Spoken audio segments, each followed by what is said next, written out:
Good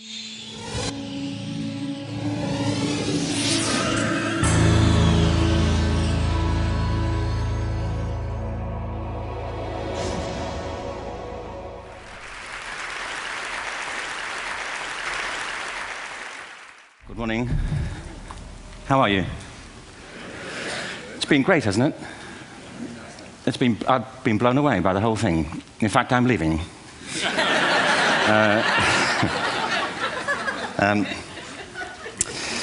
There have been three themes, haven't there, running through the conference, which are relevant to what I want to talk about. One is the extraordinary evidence of human creativity in all of the presentations that we've had and in all the people here.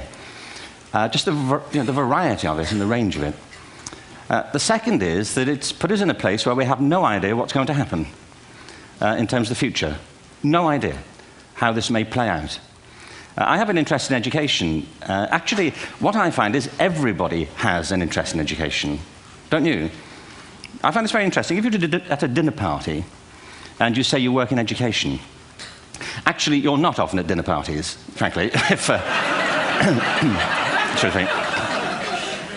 you work in education. You're not asked, and you're never asked back, curiously. That's I think it strikes me. But if you are, and you say to somebody, they say, what do you do? And you say, you work in education, you can see the blood run from their face. They think, oh my God, why me? It's my one night out all week. But if you ask people about their education, they pin you to the wall.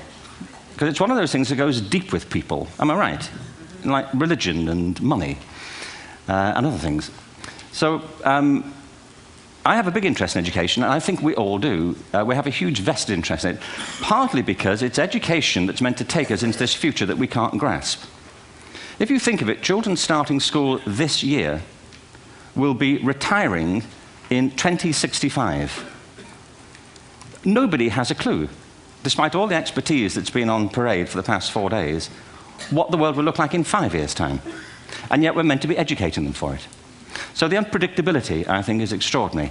And the third part of this is that we've all agreed, nonetheless, on the really extraordinary capacities that children have, their capacities for innovation. I mean, Serena last night was a marvel, wasn't she? Just seeing what she could do. And she's exceptional, but I think she's not, so to speak, exceptional in the whole of childhood. What you have there is a person of extraordinary dedication who found a talent. And my contention is all kids have tremendous talents, and we squander them pretty ruthlessly. So I want to talk about education, and I want to talk about creativity. My contention is that creativity now is as important in education as literacy, and we should treat it with the same status. Thank you.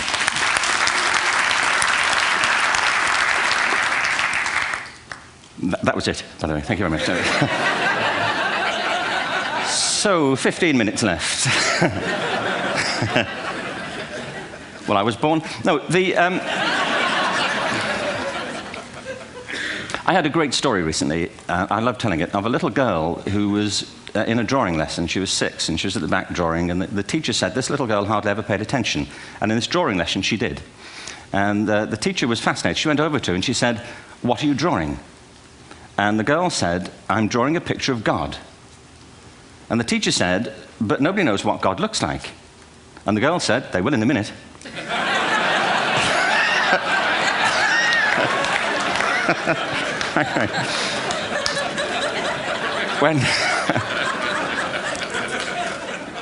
When my son was 4 in England, actually he was 4 everywhere, to be honest. I mean, if we're being strict about it, wherever he went, he was 4 that year. But he was in the Nativity play. Do you remember the story? No, it was big. It was a big story.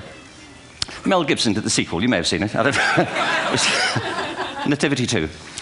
But James got the part of Joseph, which we were thrilled about. We consider this to be one of the lead parts. We had the place crammed full of agents in T-shirts. James Robinson is Joseph. He didn't have to speak, but you know the bit where the 3 kings come in? They come in bearing gifts, and they bring gold, frankincense, and myrrh. This really happened. We're sitting there, and they, I think, just went out of sequence. Because we talked to the little boy afterwards and said, "Are you okay with that?" And they said, "Yeah, why was that wrong?" They just switched, I think that was it. Anyway, the 3 boys came in, little 4-year-olds with tea towels on their heads, and they put these boxes down. The first boy said, "I bring you gold." And the second boy said, "I bring you mare." And the third boy said, "Frank sent this."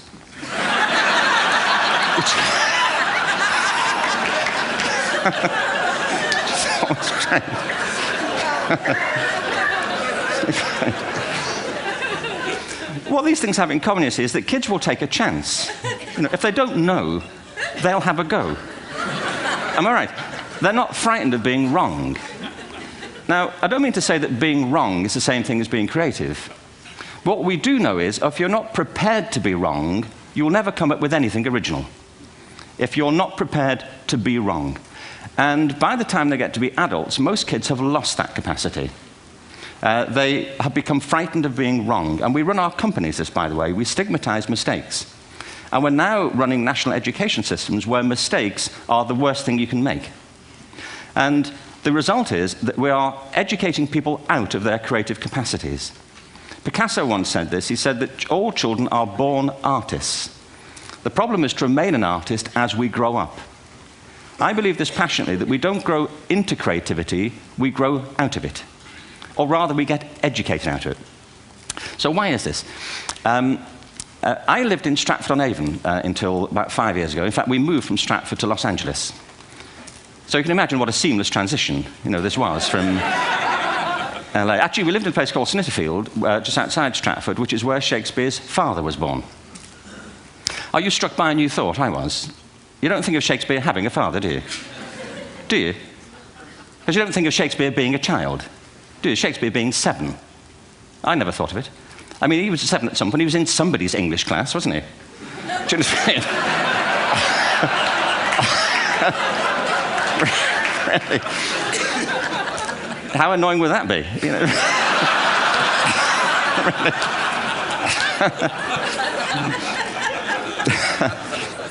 Must try harder. Being sent to bed by his dad to Shakespeare. Go to bed now, to William Shakespeare, and put the pencil down, and stop speaking like that. It's confusing everybody.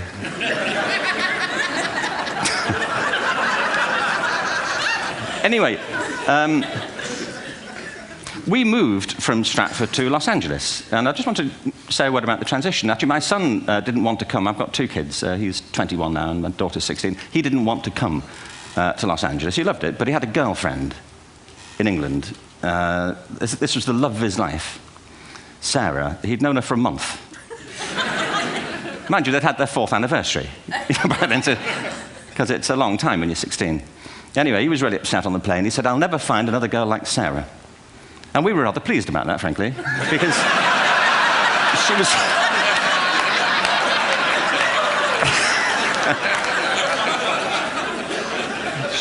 she was the main reason we were leaving the country.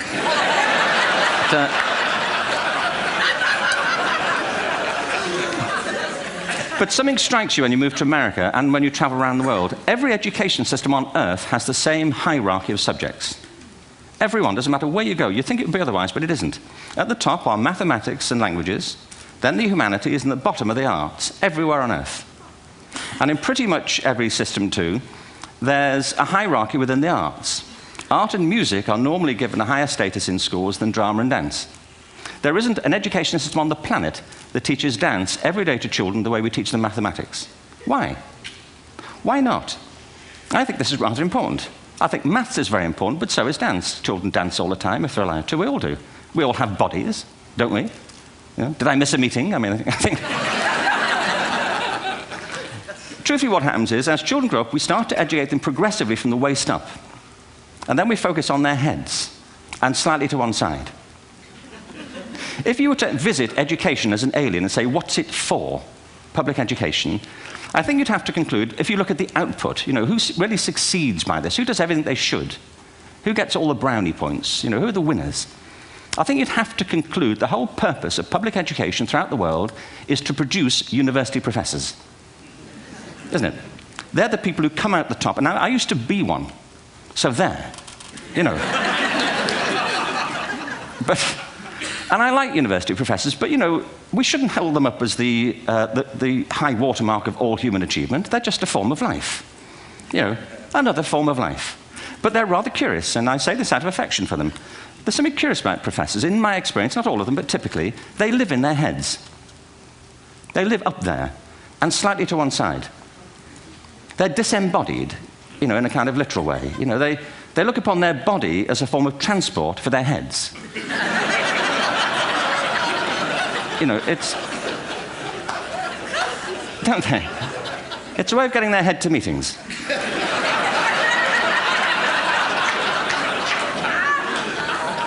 If you want real evidence of out-of-body experiences, by the way, get yourself along to a residential conference for senior academics and pop into the discotheque on the final night. And there you will see it, grown men and women writhing uncontrollably off the beat, waiting to end so they can go home and write a paper about it. Now, our education system is predicated on the idea of academic ability. And there's a reason. The whole system was invented around the world. There were no public systems of education really before the 19th century. They all came into being to meet the needs of industrialism. So the hierarchy is rooted on two ideas. Number one, that the most useful subjects for work are at the top. So you were probably steered benignly away from things at school when you were a kid, things you liked, on the grounds you would never get a job doing that. Is that right? Don't do music, you're not going to be a musician. Don't do art, you won't be an artist. Benign advice. Now, profoundly mistaken. The whole world is engulfed in a revolution. And the second is academic ability, which has really come to dominate our view of intelligence because the universities designed the system in their image. If you think of it, the whole system of public education around the world is a protracted process of university entrance. And the consequence is that many highly talented, brilliant, creative people think they're not, because the thing they were good at school wasn't valued or was actually stigmatized. And I think we can't afford to go on that way. In the next 30 years, according to UNESCO, more people worldwide will be graduating through education than since the beginning of history. More people. And it's the combination of all the things we've talked about, technology and its transformational effect on work, and demography and the huge explosion in population. Suddenly, degrees aren't worth anything. Isn't that true? When I was a student, if you had a degree, you had a job. If you didn't have a job, it's because you didn't want one. And I didn't want one, frankly. So, but now, kids with degrees are often heading home to carry on playing video games because you need an MA, where the previous job required a BA, and now you need a PhD for the other. It's a process of academic inflation, and it indicates the whole structure of education is shifting beneath our feet. We need to radically rethink our view of intelligence. We know three things about intelligence. One, it's diverse. We think about the world in all the ways that we experience it. We think visually, we think in sound, we think kinesthetically, we think in abstract terms, we think in movement. Secondly, intelligence is dynamic. If you look at the interactions of a human brain, as we heard yesterday from a number of presentations, intelligence is wonderfully interactive. The brain isn't divided into compartments. In fact, creativity, which I define as the process of having original ideas that have value, more often than not, comes about through the interaction of different disciplinary ways of seeing things. The brain is intentionally, by the way, there's a shaft of nerves that joins the two halves of the brain called the corpus callosum. It's thicker in women. Following on from Helen yesterday, I think this is probably why women are better at multitasking. Because you are, aren't you? There's a raft of research, but I know it from my personal life. If my wife is cooking a meal at home, which is not often, thankfully, but if she's doing... No, she's good at some things. But if she's cooking, she's dealing with people on the phone, she's talking to the kids, she's painting the ceiling, she's doing open heart surgery over here. If I'm cooking, the door is shut, the kids are out, the phone's on the hook. If she comes in, I get annoyed. I say, Terry, please, I'm trying to fry an egg in here.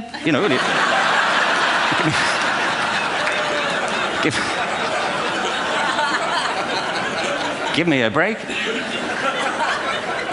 Actually, there was do you know that old philosophical thing? If a tree falls in a forest and nobody hears it, did it happen? Remember that old chestnut?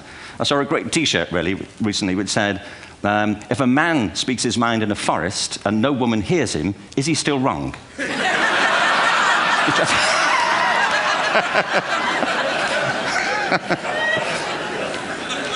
And the third thing about intelligence is it's distinct. I'm doing a new book at the moment called Epiphany, which is based on a series of interviews with people about how they discovered their talent. I'm fascinated by how people got to be there. It's really prompted by a conversation I had with a wonderful woman who most people have never heard of. She's called Gillian Lynn. Have you heard of her? Some have. She's a choreographer, and everybody knows her work. She did Cats and Phantom of the Opera. She's wonderful. I used to be on the board of the Royal Ballet in England, as you can see. And anyway, Gillian and I had lunch one day. I said, how'd you get to be a dancer? And she said it was interesting. When she was at school, she was really hopeless. And the school in the 30s wrote to her parents and said, we think Gillian has a learning disorder. She couldn't concentrate. She was fidgeting. I think now they'd say she had ADHD. Wouldn't you? But this was the 1930s, and ADHD hadn't been invented, at this point. So it wasn't an available condition. People weren't aware they could have that. Anyway, she went to see this specialist. So this oak-panelled room, and she was there with her mother, and she was led and sat on this chair at the end, and she sat on her hands for 20 minutes while this man talked to her mother about all the problems Gillian was having at school. And at the end of it, because she was disturbing people, her homework was always late and so on, little kid of 8, in the end, the doctor went and sat next to Gillian and said, Gillian, I've listened to all these things that your mother's told me. I need to speak to her privately. So he said, wait here, we'll be back. We won't be very long. And they went and left her. But as they went out the room, he turned on the radio that was sitting on his desk. And when they got out the room, he said to her mother, just stand and watch her. And the minute they left the room, she said she was on her feet, moving to the music. And they watched for a few minutes, and he turned to her mother, and he said, Mrs. Lynn, Gillian isn't sick. She's a dancer. Take her to a dance school. I said, what happened? He said, she did. I can't tell you how wonderful it was. We walked in this room, and it was full of people like me. People who couldn't sit still. People who had to move to think. Who had to move to think. They did ballet, they did tap, they did jazz, they did modern, they did contemporary. She was eventually auditioned for the Royal Ballet School. She became a soloist. She had a wonderful career at the Royal Ballet. She eventually graduated from the Royal Ballet School, found her own company, the Gillian Dance Company, met Andrew Lloyd Webber. She's been responsible for some of the most successful musical theatre productions in history. She's given pleasure to millions, and she's a multi-millionaire. Somebody else might have put her on medication and told her to calm down. Now, I think...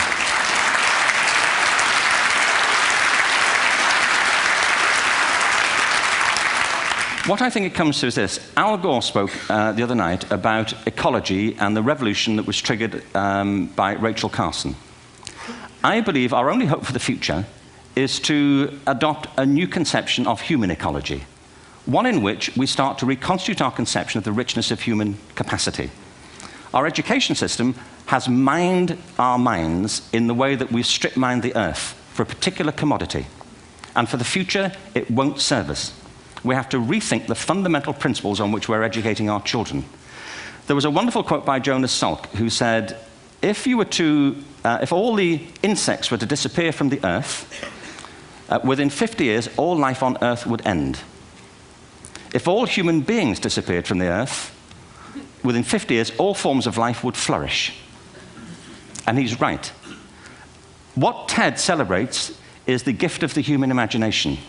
We have to be careful now that we use this gift wisely and that we avert some of the scenarios that we've talked about. And the only way we'll do it is by seeing our creative capacities for the richness they are and seeing our children for the hope that they are.